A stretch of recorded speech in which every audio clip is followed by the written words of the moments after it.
Hey dear students, and welcome back. And in this video of physics we are going to study the difference between distance and displacement, right? So let's start. So here we are going to study the difference between distance and displacement. So the first difference between distance and displacement,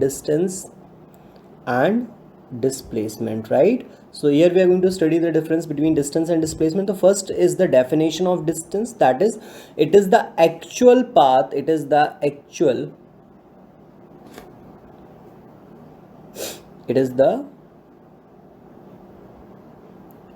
path, it is the actual path covered by a body, it is the actual path traveled by a body, right? And the displacement is the shortest distance between the initial and the final position. It is the shortest distance between the initial and the final position. This is clear because this is just the definition of distance and displacement. So this is the first difference, right? And the second difference is that the distance is a scalar quantity, it's a scalar quantity, whereas displacement is a vector quantity. So this is your second major difference, right? Now one more important thing, that distance can be greater than or equal to displacement, right?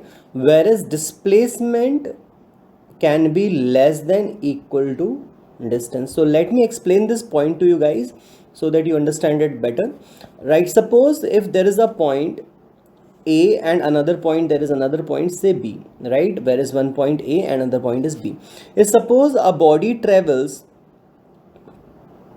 from A to B in a straight line, right? A body travels from A to B in a straight line, right? Then in this case the distance and the displacement are going to be equal. In this case the distance and displacement will be equal. Why? If a body is traveling in the straight line path, then the distance will be the shortest distance between A and B, and the displacement will also be the shortest distance between the initial and the final position. So the displacement and the distance is going to be the same, right? If suppose a body takes some other path to travel, right? Any path it can take, like from point A, that is the initial position, to the final position, it's taking some other path. So in this case, this whole length which it has covered, I'm going to change the color of that. So this whole length which it has covered is called as the distance, whereas the displacement will be the shortest distance between the initial and the final position. So in this case, distance is going to be greater than displacement. So either the distance is going to be greater than displacement, or it is going to be equal to displacement. Is it clear? But it cannot be shorter than distance, cannot be shorter than displacement, because displacement, the definition of displacement itself says it is the shortest distance between the initial and the final position, right? And this is just simply the converse of that, that is displacement is either smaller to distance, or it is equal to distance. So this thing and this thing is the same, right? So there's no need to explain this because you must have already got it, right? Now moving on to the next difference, that distance, if a body is once in motion, if body was once in motion, then distance cannot be zero, whereas displacement can be equal to zero. Displacement can be equal to zero, but distance cannot be equal to zero if a body was once in motion, right? How? If suppose a body starts from a point A, right, and it goes in a circular path or in any path, and it comes back to the same point. Suppose it has started from A, and now after completing some distance, after traveling some path, it has returned back to point A. In this situation, the initial and the final position is going to become the same. Initial position and the final position is the same. In this case, there is no displacement, because displacement is the shortest distance between the initial and the final position, and here the initial and the final position is the same. So displacement will be equal to zero, whereas the distance is going to be equal to the total path. So this whole circle, this actual path traveled by a body will be equal to distance. So the perimeter, or you can say the circumference of this circle, is going to be your distance. So distance is not zero, whereas displacement is zero. And if a body is once in motion, if it goes anywhere anywhere, any path it takes, the distance is not going to be 0, whereas displacement can be 0 if the initial and the final position is same. Is it clear? So I hope this point is also clear to you guys, right?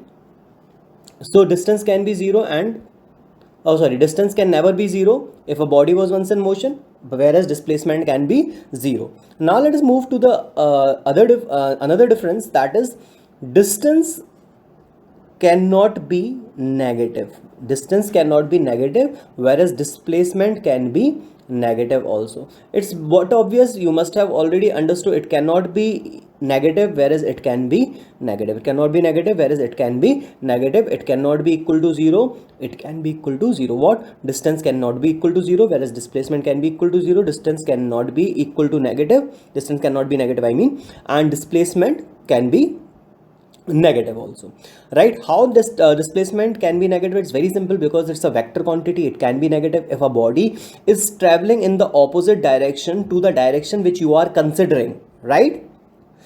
Then the displacement is going to be negative. This thing has already been taught to you guys in the lecture where I have explained this is the scalar and the vector quantity, right? So once again I'm going to tell you, suppose a body moves 5 meter due east, right? And if I ask you the distance traveled by the body towards west, that is, I am asking the displacement towards west, so in that condition the displacement will be 5 meter, that is minus 5 meter, because towards west direction the body has actually not traveled, so it has traveled opposite to west direction. So this here you are going to mark it as minus 5 meter towards west. This indicates that the body has traveled 5 meter opposite to direction, that is west direction, right? And here the negative sign shows opposite. Is it clear? So displacement can be negative because it's a vector quantity, it can be negative. And those who have not seen the video where I have explained the scalar and the vector quantities, please go through it, because that is going to explain, that is going to make you understand this thing better.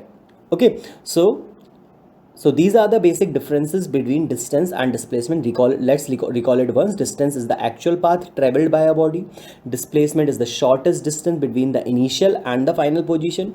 Distance is the scalar quantity, whereas displacement is a vector quantity. Distance can be greater than or equal to displacement, whereas displacement can be less than or equal to distance. Distance cannot be 0 if a body was once in motion, whereas displacement can be 0. Distance cannot be negative, whereas displacement can be negative if it is traveling in the direction opposite to the direction you are considering as positive. I hope this video was clear enough, right? So these are the differences between the distance and displacement.